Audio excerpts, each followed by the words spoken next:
तो चलिए छात्रों, आपका यहाँ पे मोस्ट आपका अपडेटेड वीडियो पार्ट आपका 2 आ चुका है और पार्ट 2 में हम यहाँ पे गर्दा उड़ा देंगे और पूरे आंसर आपको यहाँ पे क्वेश्चन 11 से लेकर आपके 22 तक का आंसर देंगे और एक एक क्वेश्चन आपको यहाँ पे देखिए आपको लिखित मिलेगा। और आज आज अभी अभी हाँ। एहे रहा नहीं जाता, तड़प ही ऐसी है ना। नहीं, नहीं, और इस वीडियो में बिल्कुल आपको यहाँ पे एकदम बेहतरीन राइटिंग पर आपको हर एक क्वेश्चन का यहाँ पे देखिए आपको आंसर दिया जाएगा और इन क्वेश्चन का आपको आंसर देंगे और एक एक क्वेश्चन आप ऐसे यहाँ पे याद करिए कि आप यहाँ पे 50 में से 50 नंबर लेके आओ और यहाँ पे विज्ञान के पेपर में आप यहाँ पे धूम मचा दो। दिल से आपको वीडियो देखना है और यदि आप चैनल पर पहली बार विजिट कर रहे हो, दिल से वीडियो लाइक करिए, चैनल को सब्सक्राइब करिए, जिससे आपको यहाँ पे लगातार आपको राइट आपको आंसर मिले और आपको यहाँ पे 50 में 50 अंक मिले। ठीक है, चलिए फटाफट आंसर करेंगे। देखिए पार्ट 1 में मैंने आपको इनका आंसर दे दिए थे। यदि आपने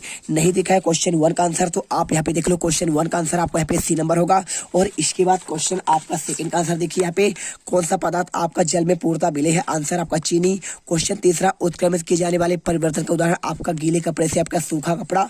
और क्वेश्चन आपका यहाँ पे चौथा देखिए क्या लिखा है, पर्वतीय प्रदेशों के वृक्षों के पत्ते कैसे होते हैं। आपको अगर इसके आंसर की बात की जाए तो आपका यहाँ पे आंसर सुई आकार का। क्वेश्चन पांचवा हमारे परिवेश में होने वाले परिवर्तन जिनके प्रति हम अनुक्रिया कहते हैं, आंसर आपको यहाँ पे उद्दीपन। क्वेश्चन आपका 6 सिलाई मशीन में सुई की गति करना निम्न में से कौन सा गति का आपका उदाहरण है, आंसर करिए। आपका ए नंबर रेखीय गति। क्वेश्चन आपका 7वां दिए गए परिपथ में दोनों तारों के मध्य किस वस्तु को रखने पर आपका बल्ब जलेगा, आंसर आपका लोहे की छड़। और क्वेश्चन आपका 8वां दिए गए चित्र में आपका बोझो एक जलती हुई मोमबत्ती को दो भिन्न भिन्न नलिकाओं को चित्र आ और बा में देखता है तो किस स्थिति में आंख से मोमबत्ती आपका स्पष्ट रूप से दिखाई देगा, आंसर इसका आपका केवल आ है ना। और इसके बाद क्वेश्चन आपका 9 नंबर देखिए, दो चुंबकों के आपके समान ध्रुवों को समीप लाने पर क्या होगा, आंसर सदैव आपका प्रतिकर्षण होगा। और इसके बाद क्वेश्चन 10वां लंबाई का एसआई मात्रक की बात करें आपका किलोमीटर। और क्वेश्चन आपका 11 से 20 तक का आंसर देखिए। क्वेश्चन आपका 11वां शरीर में आयोडीन लौह कैल्शियम की कमी से होने वाला रोग देखिए, आयोडीन से होता है आपका घेंगा रोग। आपको पूरा करने के लिए नमक खाइए। और इसके बाद देखिए आपका लौह से आपका एनीमिया होता है, आपका पालक और चने आपको खाना चाहिए। और आपका पे कैल्शियम से आपका रोग होता है रिकेस्ट। और आपका पे सूर्य का प्रकाश आपको विटामिन डी आपका यहाँ पे पूर्ति करता है। क्वेश्चन आपका 12वां कठोर पदार्थ और कोमल पदार्थ किसे कहते हैं, आपको यहाँ पे इसके दो उदाहरण देखिए। अगर मैं इसकी कठोर पदार्थ और कोमल पदार्थ किसे कहते हैं, ठीक है, तो देखिए पहले आपका कठोर पदार्थ क्या होता है, तो वे पदार्थ जो आसानी से आपका संपीड़ित किया जा सके, क्या कर सके। देखिए वे पदार्थ जो आपका आसानी से आपका संपीड़ित किया जा सके या फिर आपका खरोचा जा सके, ठीक है, उसको खरोच सकते हैं। उस जैसे आपका उदाहरण है आपका रुई, स्पंज और आपका मोम। ठीक है, यहाँ पे आपका 3 उदाहरण। आप चाहो तो यहाँ पे जो है इसके जगह पर आप यहाँ पे देखिए आप एक रुई लिखिए और इसके साथ आपका यहाँ पे स्पंज और आप यहाँ पे लिख दीजिए आपका यहाँ पे मोम। ठीक है, आपको मार्क 2 ही लिखना है। और आपका इसमें देखिए लोहा और आपका यहाँ पे कांच और आपको इसके साथ देखिए आपका यहाँ पे आपका पत्थर। ठीक है, ये आपको यहाँ पे ये तो लिख सकते हैं। साथ में आप इनमें से जो भी आपको अच्छा लगे आप यहाँ पे आप 2 लिख लीजिए, पूरे आंसर आपको यहाँ पे मिल जाएंगे। कोमल पदार्थ क्या होते हैं, देखिए यहाँ पे वे पदार्थ जो आसानी से आपके संपीड़ित या आप खरोचा ना जा सके। देखिए आपको थोड़ा उल्टा हो गया है, इसका आपको इसमें होगा और कोमल वाले का आपको यहाँ पे आपको इसमें होगा। ठीक है, आप यहाँ पे ऐसा समझ कर चलिए। और इसके बाद देखिए क्वेश्चन आपका यहाँ पे इसके बाद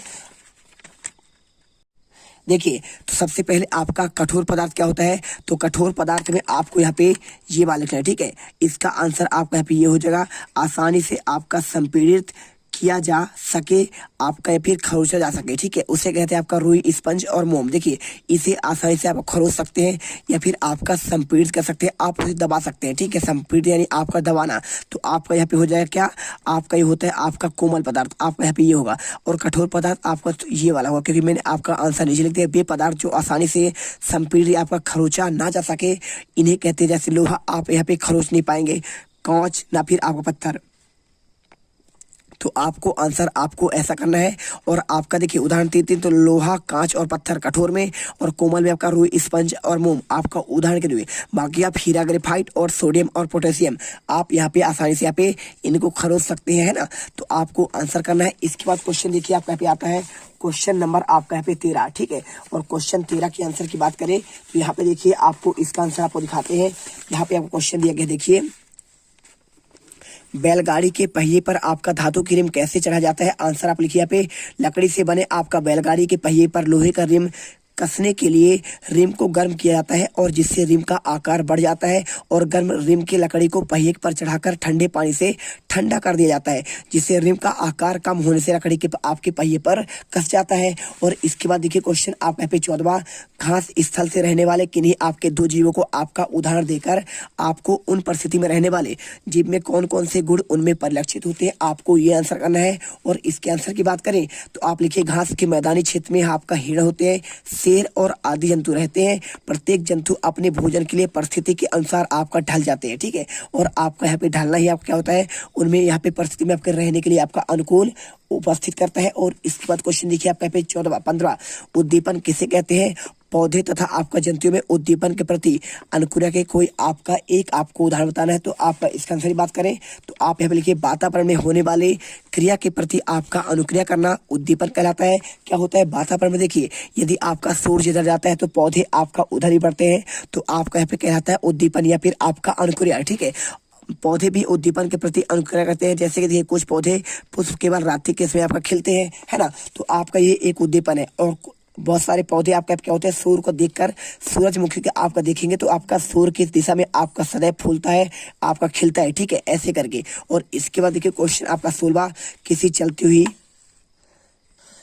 है ना, तो साइकिल पहिए तथा आपका चलते हुए छत के पंखे पर गति आपका समानताएं और आपका असमानताएं करना है।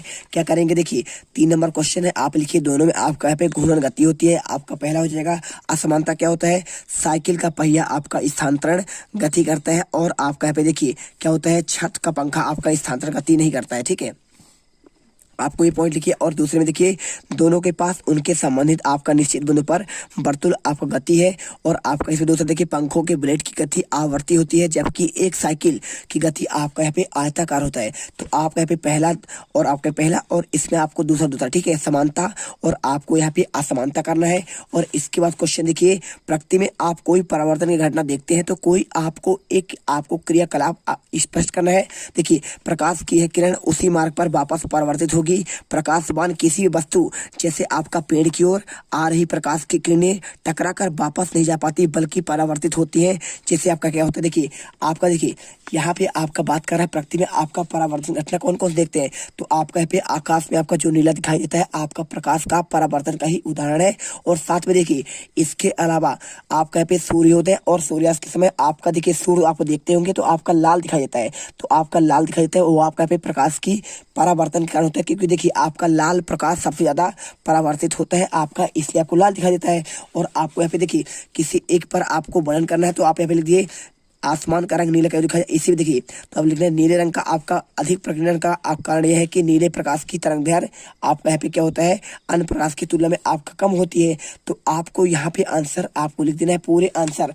क्वेश्चन आपका 17 को आपको 3 नंबर यहाँ पे मिल जाएंगे, है ना, तो आप इसे करिए। और इसके बाद देखिए क्वेश्चन आपका यहाँ पे आता है आपका 18वां। तो 18वां क्वेश्चन देख लीजिए, आपको यहाँ पे अच्छे से दिखाते हैं। क्वेश्चन 18वां आपको लिखा है, विद्युत स्विच किसे कहते हैं और स्विच ऑफ और स्विच ऑन दोनों स्थिति में किस आपका विद्युत परिपथ पूरा होगा। तो देखिए अगर मैं बात करूं यहाँ पे आपका विद्युत स्विच किसे कहते हैं, लिखिए ऐसी युक्ति जिसके द्वारा विद्युत परिपथ आपका पूरा होता है या फिर टूटता है विद्युत आपका स्विच कहलाता है ना।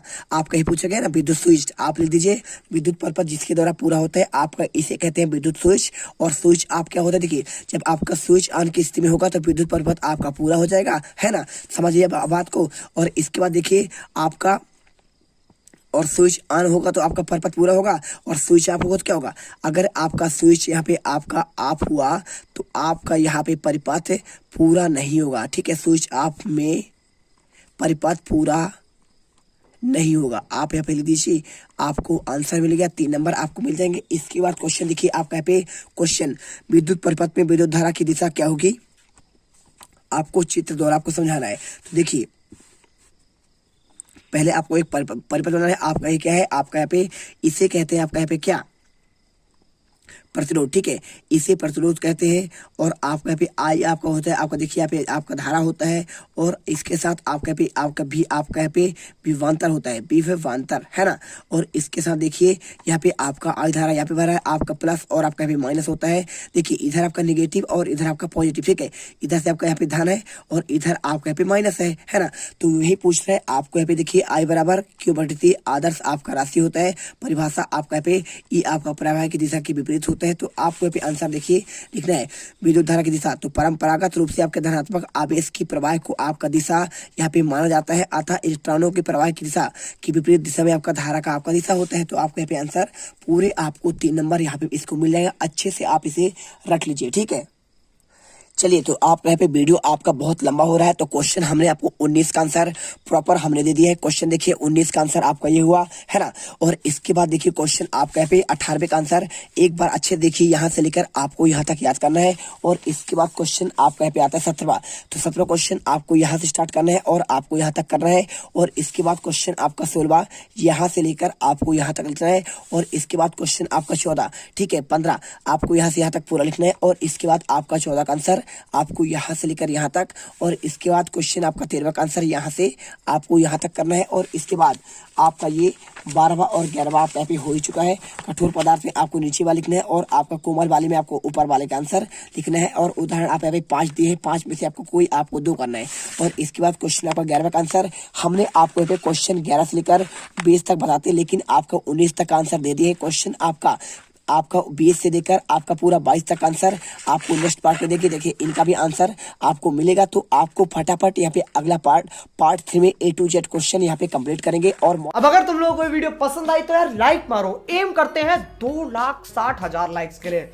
कंप्लीट तो वैसे ही नहीं होने, लेकिन बोलने में क्या जा रहा है ना। और अगर तुम लोग नए हो तो सब्सक्राइब करो, वो जो लाल वाला बटन है